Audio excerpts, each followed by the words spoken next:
тамошобинони ман подписчико ҳама тарафа апа хоҳаро амакиё карочи як телефончаи старичок бигем iPhone 7 Plus дар абзори мо пурсидан гуфтан стоит нест гирифтан ҳамаша иншоалло мефаҳмонам мақсад стоит дар 2021 гирифтан телефоне ки 2016 5 сола телефон стоит нест ҳамаша мефаҳмонам хушрак бишинен тамошо кунен як чоя як кофе як чаи сусу ҳамаша бигирен мо рафтем абзор тиҷи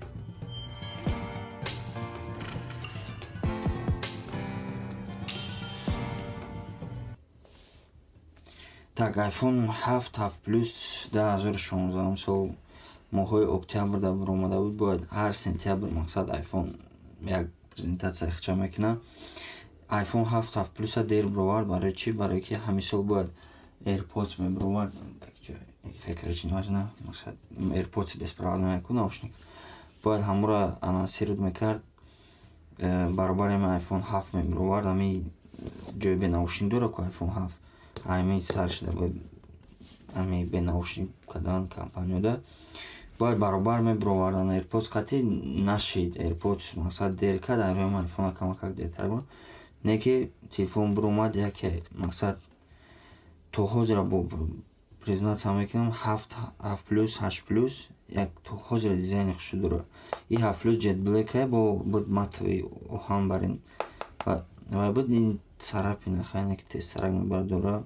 чихол қади бугарон шад не ки телефон то ҳозира телефон хуба обновление последний омадагиай и миёя иншоалло агар хато накунам айсути ами обновление бигирем як сол дига ами як обновление дига миёя ба ҳамин дига намеоя не ки истифода бурдаш мешава озод баъди ва яке дига обновление намеоя и озиги номаълум да мақсад мебинем ба гузашти вақтдаш iPhone 7 Plus да 5 сола телефон то ҳозир фақат рамкои калон хай дизайнш современный нестай не ки то ҳозира камераи хуб дора то ҳозира мақсад фишкаҳош дора обновление ки сай фақат ҳамин сошами ки хай ба мара буд ки по батареяш тем более матовиш оҳанай батареяш ҳаминҷа дар заряддоши надананда бисёр мехӯрам 8 Plus ҳам дар принцип почти ҳама iPhone ам хеле не ки хай 7 Plus ай 7 сустар мебара озуш мақсад айдан бо бақувваттарак камераш памера стабилизация дора IP65 ҷо дошт агар хато накунам дар дури об мақсад то 1 метр та ним соат телефон айчи намешава стереодинамик дошт якум бора мера iPhone бироварад мақсад поёни боло мехона тач кнопкара якум бор дар ами iPhone 7 набуд ки агардай дошта бошем нами кнопкаш мақсад медромад физически iPhone 6 Plus айда намедроя махева трутон ҳамаш телефон кор мекунад 100% телефон документош ҳамаи чиш рости гап шавгунда ҳастай нами састаинда агарами москвада питан боши зарарникаш документош наушникаш қати ин документакош ҳамаи чиз скрепкай набуд наклейкай буд качаш наушникаш мақсад хуби кадаги юзе қати бичаши мақсад амҷада ҳак зарарникаш уҷа заводкош айрон шуди на документош 2021 да намира 18000 ровнада 100% нами гарантия ки телефон ягон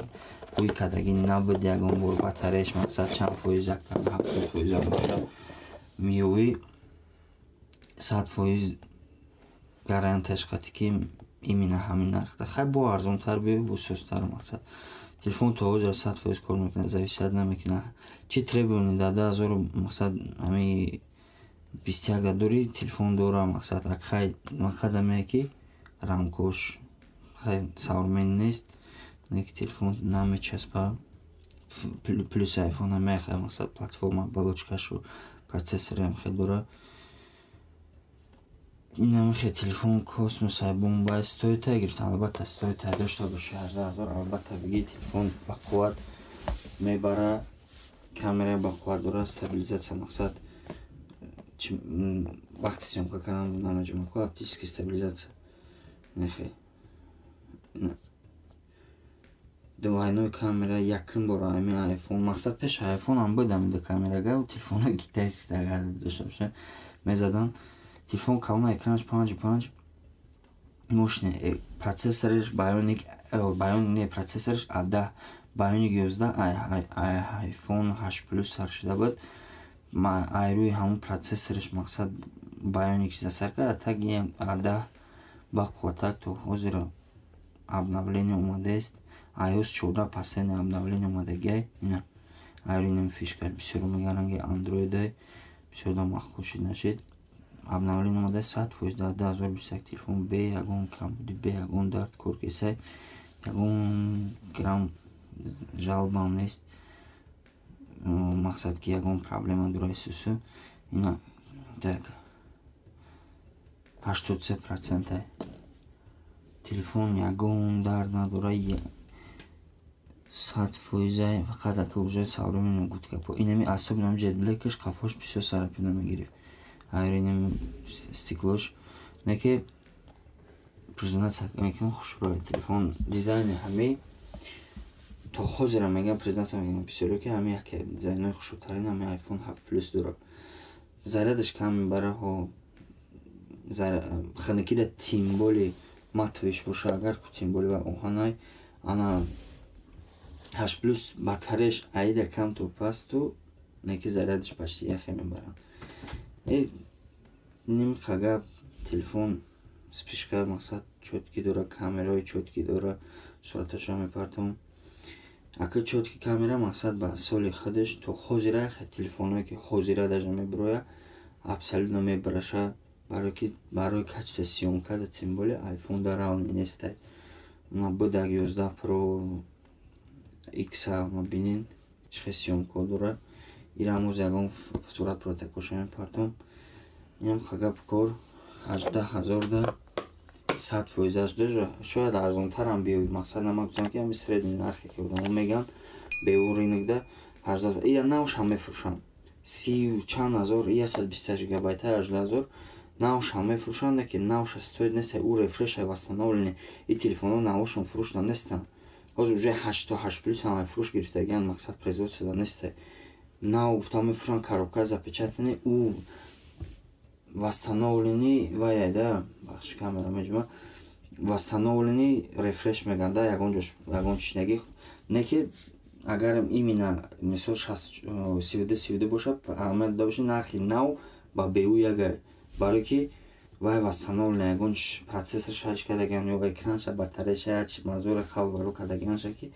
барои хубаш то бутони беу 100% рафта чётки проверка карда серийни номерша ҳамаша исусу проверка карда биги. Инам хагап кор бо мо бошен, подписка кунед, лайк монед, видеоро поделиться кунед. Инам бачаҳко фронталкаш. Короче фронталкаш аку 4К 60 FPS надора и ранги iPhone наво неки то ҳозира нормальне камера чаш исусу ҳоз пеш қафошам съёмка мекунем. Ой пешайна қафоша мақсад ҳозир ина видеош дар шави суратошам паштам бигун айда фарқ исусу тоби ки қайки ҷа свето ҳастай. ина оптическая стабилизация дора. iPhone барои съёмка беҳтарин айда. инам қагап кор бигирен стоит совети мо бигирен. инам қагап кор.